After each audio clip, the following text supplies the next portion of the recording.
Assalamualaikum warahmatullahi wabarakatuh. Perkenalkan, nama saya Bima Putra Prasetya dari 2PIA dengan NIM 24411040211. Tujuan saya mengambil video ini guna untuk memenuhi tugas akhir di mata kuliah Ushul Fiqh yang diampu oleh Pak Ishak Suryo Nugroho MSI. Baik, usul fiqh itu secara bahasa adalah dari kata bahasa Arab itu al-aslu yang berarti pondasi. Dalam kaidah bahasa Arab, al-aslu lughatan ma bunaya alaihi ghairuhu hisiyan kana au maknawiyan. Misalnya ada sebuah bangunan, itu yang menjadi pasti dari sebuah bangunan itu ada yang namanya pondasi. Nah, pondasi itu yang dinamakan al-aslu. Jadi di usul fiqh itu tersendiri akan membahas tentang kaidah-kaidah, teori-teori, metodologi dalam kajian fikih. Dan secara istilah, usul fiqh itu membahas kaidah-kaidah atau hukum-hukum fikih, tetapi tidak langsung menerapkan hukum itu tersendiri, tetapi mencari sumber-sumbernya baik dari Al-Quran, hadis, ijma maupun qiyas agar tahu dari mana sumber itu tersendiri. Jadi usul fiqh itu ilmu yang menjelaskan tentang bagaimana kita tahu itu hukum, dari mana sumbernya dan dari mana dasarnya, seperti itu. Perkembangan usul fiqh merujuk pada evolusi ilmu yang berkaitan dengan dasar-dasar dan metodologi dalam memahami hukum Islam.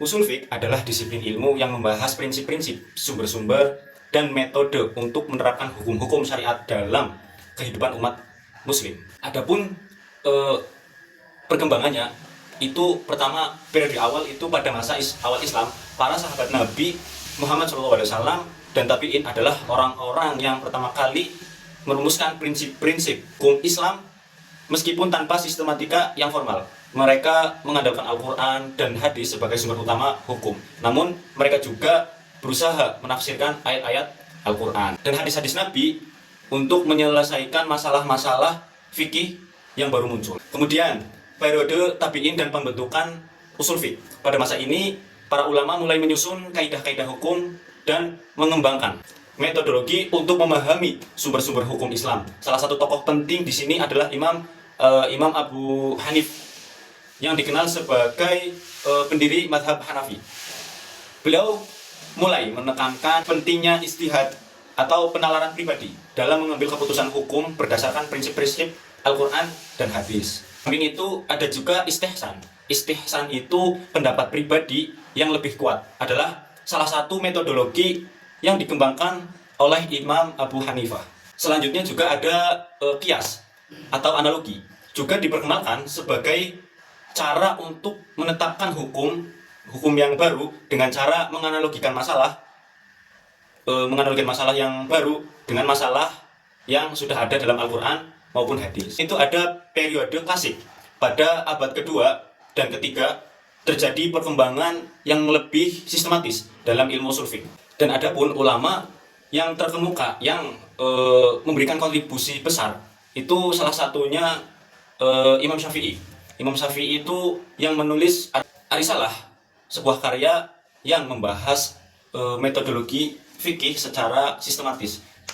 Imam Syafi'i memperkenalkan pentingnya nas atau teks dalam mengambil hukum serta menekankan penggunaan ijma atau kesepakatan para ulama dan qiyas ataupun analogi. Yang kedua itu ada Imam Malik, imam pendiri mazhab Maliki. Lebih banyak mengandalkan amal atau praktik penduduk Madinah sebagai sumber hukum selain Al-Quran dan hadis. Imam Malik mengembangkan teori bahwa amalan yang dilakukan oleh mayoritas umat di Madinah pada zaman Nabi adalah petunjuk yang sahih dalam menetapkan hukum. Selanjutnya ada Imam Ahmad bin Hambal, pendiri mazhab Hambali.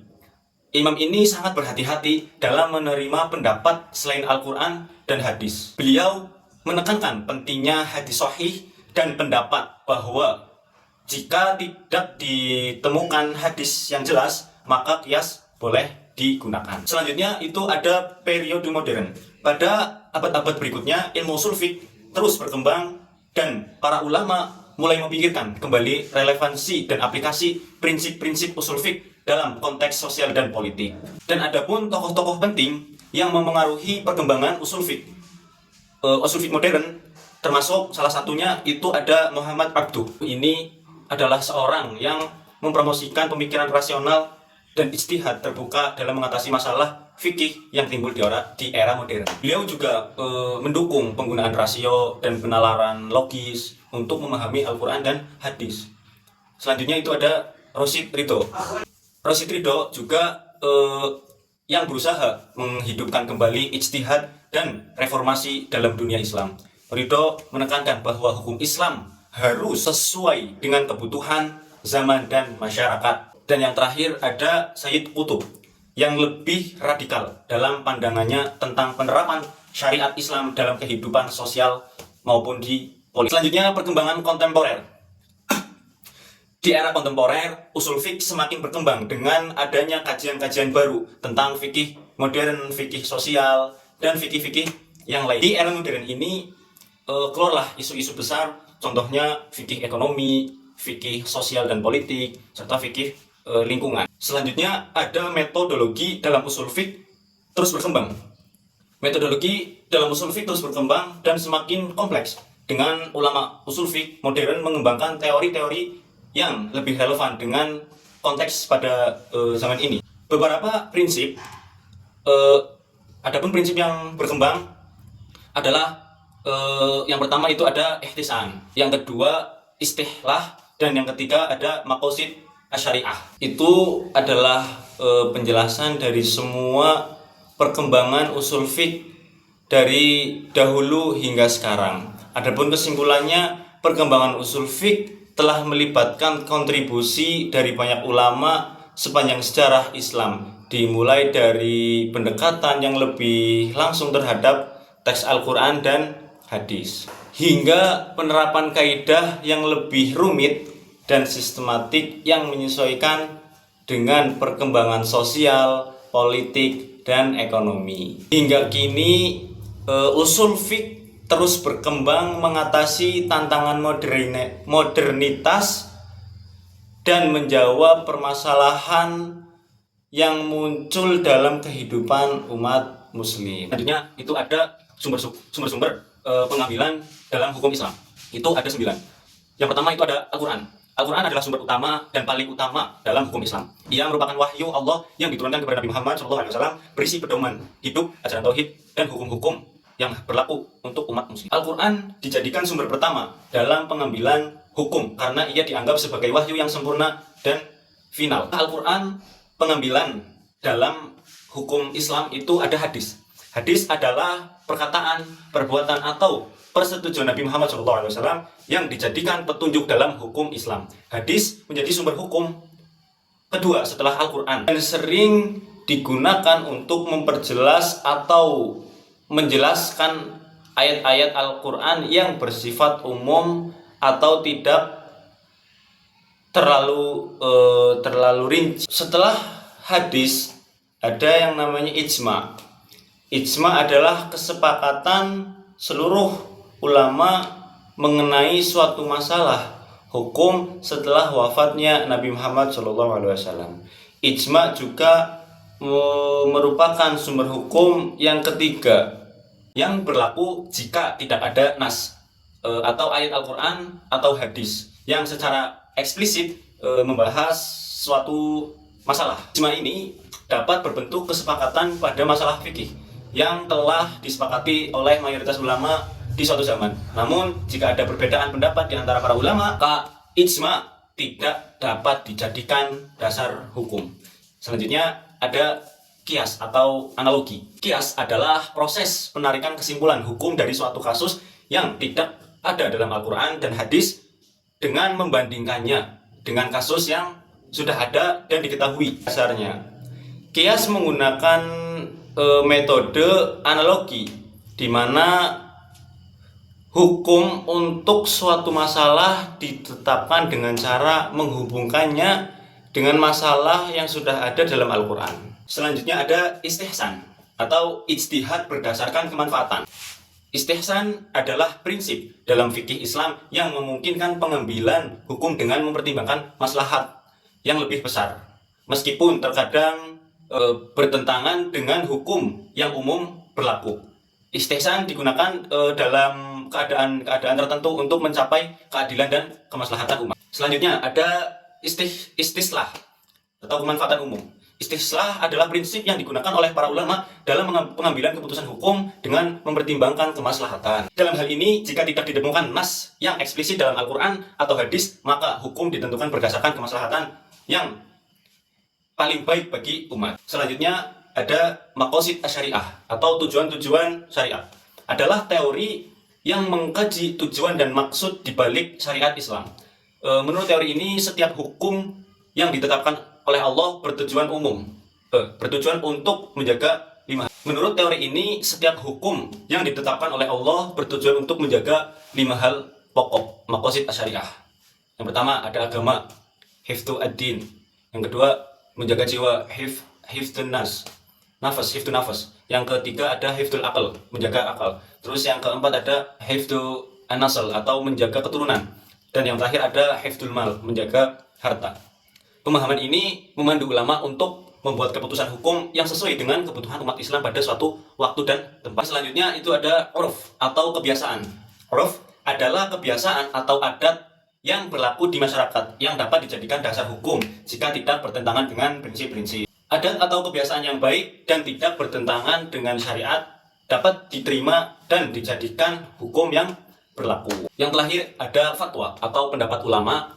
Fatwa adalah pendapat hukum yang dikeluarkan oleh seseorang ulama atau lembaga yang berkompeten berdasarkan pengetahuan dan interpretasi mereka terhadap sumber-sumber hukum Islam. Fatwa ini bersifat memberikan panduan bagi umat dalam menjalani kehidupan sehari-hari. Fatwa dapat menjadi sumber hukum dalam masyarakat tertentu, terutama dalam hal-hal yang berkaitan dengan masalah-masalah berkontemporer. Kesimpulannya, sumber-sumber dalam pengambilan hukum Islam itu terdapat banyak yang sudah tadi saya jelaskan, dan setiap sumber memiliki peran penting dalam memastikan bahwa hukum Islam dapat diterapkan dengan adil dan relevan sesuai dengan zaman. Selanjutnya penjelasan tentang maslahah mursalah. Maslahah mursalah adalah suatu konsep dalam fikih yang mengacu pada kepentingan umum atau kemaslahatan umum yang tidak diatur secara eksplisit oleh Al-Quran, hadis, ijma, ataupun qiyas, tetapi dianggap penting untuk menjaga kesejahteraan umat Islam. Dalam hal ini, ulama menggunakan prinsip maslahah untuk menetapkan hukum baru yang sesuai dengan kebutuhan zaman, sepanjang tidak bertentangan dengan prinsip dan syariat. Maslahah mursalah itu dipakai oleh ulama untuk mengatasi masalah-masalah kontemporer yang tidak dijelaskan secara rinci dalam teks-teks kelas. Selanjutnya ada al-maqasid asyariah. Maqasid syariah adalah tujuan utama dari syariat Islam yang bertujuan untuk melindungi dan memperjuangkan kepentingan umat dalam 5 aspek pokok. Pun diantaranya, yang pertama itu agama atau hifdzul ad-din, menjaga dan melindungi agama Islam. Yang kedua, hifdzun nafas, itu menjaga nyawa atau menjaga kehidupan dan keselamatan. Ketiga, hifdzul aql, menjaga akal. Yang keempat, hifdzul an-nasl, menjaga kehormatan dan keturunan. Yang kelima itu hifdzul mal. Hifdzul mal atau menjaga dan melindungi harta benda umat. Maqasid syariah itu berfungsi sebagai landasan untuk menilai dan menerapkan hukum Islam. Memahami usul fiqh dalam kehidupan sehari-hari sangat berguna untuk menerapkan hukum Islam secara tepat dan sesuai dengan prinsip-prinsip syariat. Dengan menggunakan pendekatan usul fiqh, hukum Islam dapat lebih mudah diterapkan secara fleksibel dan relevan dalam situasi yang berkembang. Contohnya, penyelesaian masalah kontemporer itu ada fikih ekonomi, usul fiqh yang membantu dalam mengembangkan hukum ekonomi Islam seperti perbankan syariah dan asuransi syariah. Contoh yang kedua itu ada menghadapi isu sosial. Adapun contohnya itu pernikahan dan keluarga. Usul fiqh itu memberikan pedoman dalam hal-hal seperti poligami dan hak-hak wanita. Ketika ada fatwa dan ijtihad. Masalah kontemporer, dengan memahami usul fiqh, ulama bisa mengeluarkan fatwa yang sesuai dengan kebutuhan zaman, seperti hukum terkait teknologi modern, misalnya hukum penggunaan kripto melalui media sosial. Contoh yang keempat, prinsip keadilan. Usul fiqh juga membantu dalam menilai dan memastikan bahwa hukum yang diterapkan memenuhi prinsip. Cukup sekian dari saya, Bima Putra Prasetya. Wassalamualaikum warahmatullahi wabarakatuh.